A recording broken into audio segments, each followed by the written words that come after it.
Hello students, आज हम discuss करेंगे फंक्शनल एनालिसिस में नॉन लीनियर स्पेस के बारे में। कुछ डेफिनेशन जो कि थ्योरम में काफ़ी मददगार होगी और हेल्पफुल होंगी।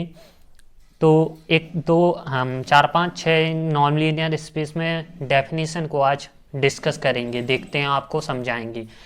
क्योंकि अगर आप थ्योरम तभी कर पाओगे जब आप उसके बारे में अच्छे से समझ पाओगे कि ये चीज़ होता क्या है, ठीक है ना। इसलिए आज हम सबसे पहले डेफिनेशन को डिस्कस करेंगे। क्योंकि देखिए, सबसे पहले अभी हमने कुछ फंक्शनल एनालिसिस के 9 लेक्चर अपलोड कर दिए थे आज से कुछ 1-2 मंथ पहले। फिर हम अदर सब्जेक्ट में सेकंड पेपर थर्ड पेपर में आ गए थे।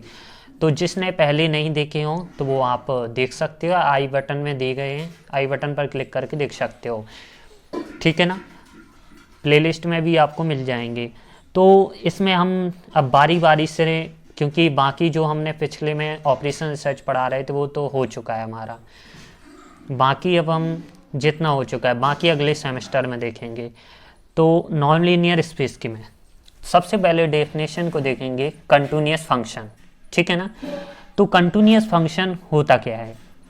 Late E, norm of E and norm of F are two non linear space. इसमें दो नॉर्म ई और एफ को, ठीक है, माना है विद द नॉर्म। कौन कौन से 2 नॉर्म हैं? E, norm of E, norm of F, respectively A function, एक फंक्शन पर F such that E norm of E tends to F norm of E is said to be at point s naught belongs e if epsilon greater than 0, ठीक है ना।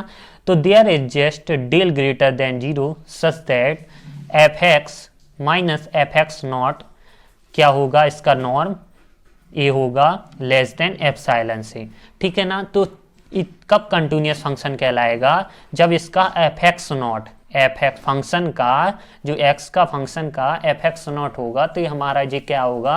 अगर इससे epsilon से छोटा हो तो ये हमारा कैसा होगा? कंटिन्यूअस फंक्शन होगा, ठीक है ना। ये थी हमारी कंटिन्यूअस फंक्शन के बारे में। अब आते हैं कन्वर्जेंट।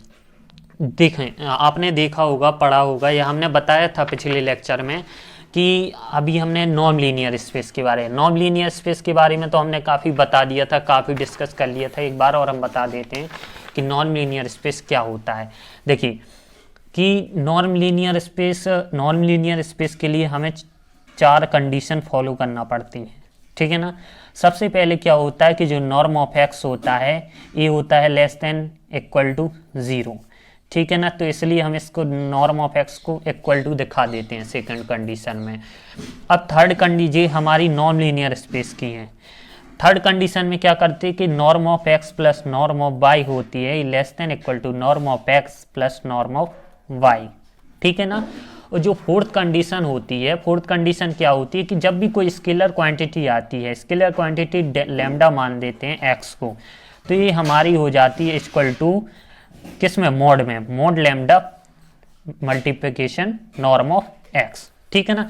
तो जब हमारी 4 कंडीशन फॉलो हो जाती हैं तो हम कह देते हैं कि हमारा नॉन लीनियर स्पेस है। हम काफ़ी यानी डिस्कस कर चुके हैं, इनमें काफ़ी हम थ्योरम भी कर चुके हैं, लेकिन तब हमने कुछ डेफिनेशन नहीं कराई थी, बाकी हमें कराना चाहिए था। इसलिए हमने सोचा कि कुछ डेफिनेशन को समझा दें, क्योंकि जब तक डेफिनेशन समझ में नहीं आएंगी तब तक हम थ्योरम के बारे में डिस्कस नहीं कर सकते, थ्योरम में नहीं बता सकते कि हमारा कैसे हुआ है।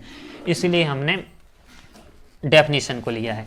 अब है कन्वर्जेंट सीक्वेंस। कन्वर्जेंट सीक्वेंस क्या होता है? एग्जाम में पूछी भी जाती हैं, 2-2 नंबर 3-3 नंबर में पूछ लेते हैं कि define convergent sequence with example, define continuous function with example. तो आपको यही लिखना पड़ेगा। इस sequence S N is said to be a convergent sequence at a point X not. जी एक सीक्वेंस है एक्स एन, कब कहलाएगा ये हमारा सीक्वेंस? कब कन्वर्जेंट होगा?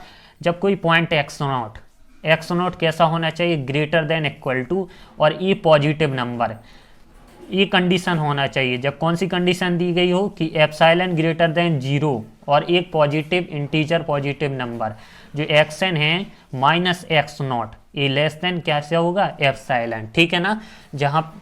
जहाँ पर ये क्या है? ये पॉजिटिव नंबर है, ये एप्सिलॉन ग्रेटर देन कैसा होना चाहिए? 0। तो n greater than equal to n naught, ठीक है ना, तभी कहलाएगा हमारा कन्वर्जेंट सीक्वेंस। आपने देखा होगा थ्योरम के बीच में हम जब बना के स्पेस प्रूफ करते हैं ना, तो बना के स्पेस में सबसे पहले क्या करते हैं हम, उसको हमें बना के स्पेस में की कंडीशन क्या होती है, सबसे पहले हमें नॉन लीनियर स्पेस दिखाना पड़ता है, नॉन लीनियर स्पेस से हमें कंप्लीटनेस दिखाना पड़ता है, और कंप्लीटनेस की शर्त क्या होती है, कंप्लीटनेस पे उसमें कन्वर्जेंट करना पड़ता है, और कन्वर्जेंट जब कब होता है, जब हमारा कॉसी सीक्वेंस होता है, कॉसी सीक्वेंस तो जब ये हो जाता है तो हमारा क्या हो जाता है, स्पेस कंप्लीट हो जाता है, और कंप्लीट हो जाता है तो नॉर्म प्लस कंप्लीट होता है बना के स्पेस, ठीक है ना। तो इसी तरीके से हमें कन्वर्जेंट, ये हमारी कन्वर्जेंट की हो गई। अब आता है थर्ड नंबर पर कॉसी सीक्वेंस।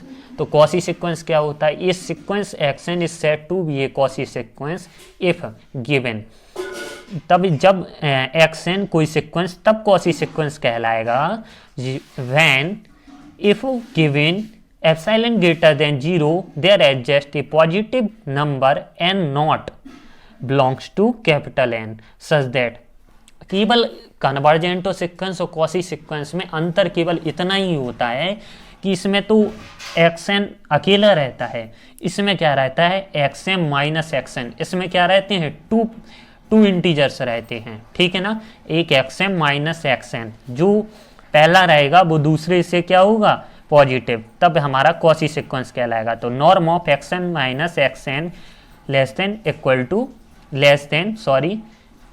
कैसे एप्सिलॉन से, ठीक है ना, जहां पर हमने बताया यहाँ पर टू इंटीजर हैं एन और एम, ये ग्रेटर देन है एन नॉट, यहाँ पर क्या है ओनली एन है, यहाँ पर क्या है एम, तो हमें डिफरेंस क्या होगा इसमें, दोनों में डिफरेंस केवल इतना ही आएगा कि हमारा जो कन्वर्जेंट रहता है उसमें एन रहता है, और हमारा जो कॉसी सीक्वेंस रहता है इनमें टू इंटीजर रहते हैं एन और एम, ठीक है ना।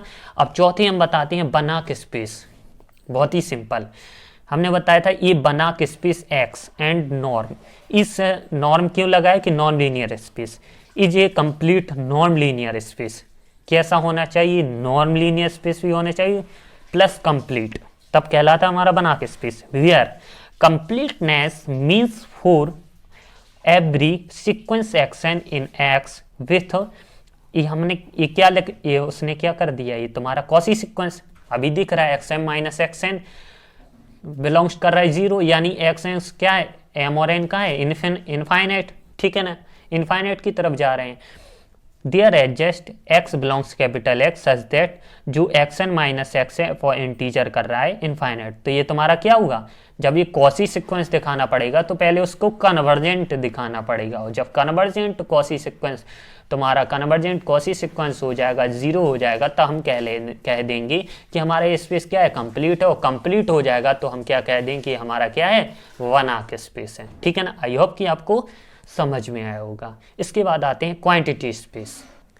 Quantity space, let M be a sub space of linear space L over the sum field है, ठीक है ना, एम कोई सब स्पेस है जो एल लेट माना कि L upon M denote the set of all right and left को set of M in L, जब L upon M X M, ठीक है ना, एक्स प्लस एम, इसमें क्या मान रहे हैं एम क्या है राइट को सेट एंड लेफ्ट को सेट, ठीक है ना।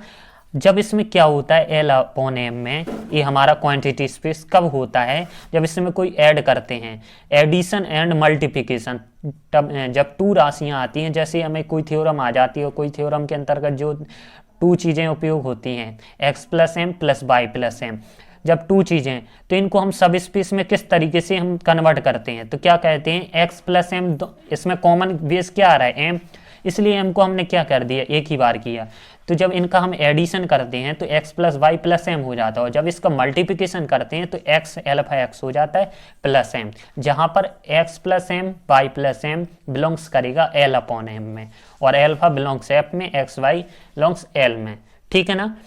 तो इसको लिख सकते हैं addition multiplication l upon m क्या कहलाएगा vector space, since is set to be क्या कहलाएगा क्वांटिटी स्पेस, ये हमारी क्या हो जाएगी क्वांटिटी स्पेस। इसके एग्जाम्पल आप बुक से देख सकते हो, ठीक है ना, ये डेफिनेशन एग्जाम में आई हुई है कि define quantity space, quantity space को डिफाइन कीजिए और इनके एग्जाम्पल लिखिए, ठीक है ना। अब एक और छोटी सी 2 नंबर में बहुत ज़्यादा पूछी जाती है कि every convergent sequence is a Cauchy sequence, बहुत ज़्यादा पूछा जाता है, जो 2018 एग्ज़ाम में भी पूछा गया था MCBU यूनिवर्सिटी में, कि 2 नंबर में क्वांटिटी स्पेस, इसके अथवा में सबसे ज़्यादा डिफाइन नॉन लीनियर स्पेस। पहले यूनिट में तो हमेशा से यही आता है, या तो प्रॉपर्टीज आती है, नॉन लीनियर स्पेस क्या है और इसके एग्जाम्पल, ठीक है ना। तो एवरी कन्वर्जेंट सब स्पेस ए कॉसी सीक्वेंस, तो इसको हम किस तरीके से बताएंगे, देखिए बहुत सरल है, बहुत ईजी है, बस समझने वाली बात है। लेट एक्स भी ए नॉन लीनियर स्पेस, हमने एक्स को क्या माना, नॉन लीनियर स्पेस, और एक्स एन भी ये क्या है, सीक्वेंस है, जो क्या है हमने बता दिया कि हमारा कैसा है, कन्वर्जेंट है। तो कन्वर्जेंट की हमारी शर्त क्या होती है, कन्वर्जेंट की शर्त, कन्वर्जेंट की शर्त अभी हमने बताया कि कन्वर्जेंट कैसा होता है, एक्स एन, कन्वर्जेंट में हमेशा याद है क्या है कि एक ही इंटीजर होता है, ठीक है ना, एक इंटीजर होता है। तो हमने क्या किया कि x n is a convergent, हमने बता दिया कि कन्वर्जेंट है। तो सीक्वेंस हमें क्या बताना है कि एक्स एन क्या होना, क्या है, जो हमें बताना है कि every convergent sequence is quasi sequence. तो हमने बता दिया कि एक्स एन भी हमारा क्या होगा, Cauchy sequence, since x n क्या हमारा कन्वर्जेंट। सो हमने क्या किया, इसकी डेफिनेशन से लिख दिया, ये पॉजिटिव इंटीजर, इनकी हमारी कंडीशन, कंडीशन क्या होती है कन्वर्जेंट की, इसमें एक ही इंटीजर होता है, तो x n minus x naught ये बिलोंग्स करेगा एप्सिलॉन बाय 2 से, इसलिए हमने इसको लिखा क्योंकि हमें 2 बार एडिशन करने पर यहाँ पर एप्सिलॉन मिल जाएगा, ठीक है ना। तो n greater than equal to n naught. अब हम लिख देंगे, जब हम नाउ, अगर इसको नहीं लिखना हो नहीं लिखो, now x n minus x m, हम 2 ले रहे हैं, इक्वल टू, हमने क्या किया, एक्स में एक्स नॉट घटा दिया, एक्स नॉट जोड़ दिया, इससे हमें कोई अंतर नहीं पड़ेगा, कट जाएगा तो वही प्राप्त होगा हमें।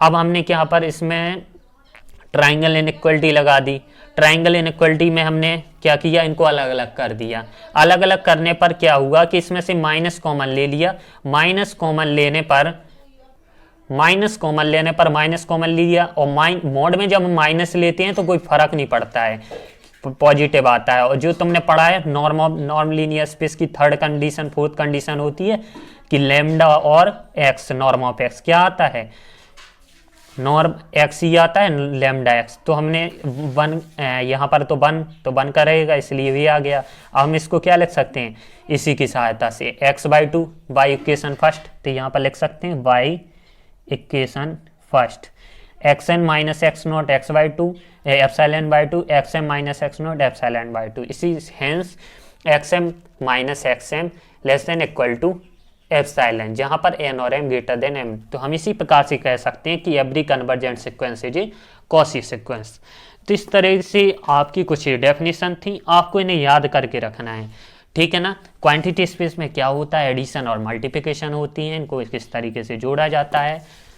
और हमें अभी हमने बताया कि कॉसी सीक्वेंस, जो तुम्हारा कॉसी सीक्वेंस होता है, कॉसी सीक्वेंस में क्या करते हैं, जो कॉसी सीक्वेंस में 2 रहते हैं, x m minus x M, ठीक है ना, ये एप्सिलॉन होता है, इसमें केवल कन्वर्जेंट, तो कॉसी सीक्वेंस में केवल एक ही अंतर रहता है, क्या रहता है कि जो रहता है इसमें 2 रहते हैं, इसमें एक ही इंटीजर रहता है, और नॉन लीनियर स्पेस में 4 कंडीशन बताई हैं, बना के स्पेस को हमें तीनों को बताना पड़ता है, कंप्लीटनेस बना के स्पेस। आई होप कि आपको वीडियो अच्छी लगी होगी, अगर वीडियो अच्छी लगी हो तो प्लीज़ हमारे चैनल को सब्सक्राइब करो, और अगर हमारा पिछले लेक्चर मिस हो गया हो तो आप यहाँ पर देख सकते हो। धन्यवाद, और ज़्यादा से ज़्यादा शेयर कीजिए, फिर ऐसे ही अब हम फंक्शनल एनालिसिस में नए से नए टॉपिक आपके लिए लाते रहेंगे। धन्यवाद।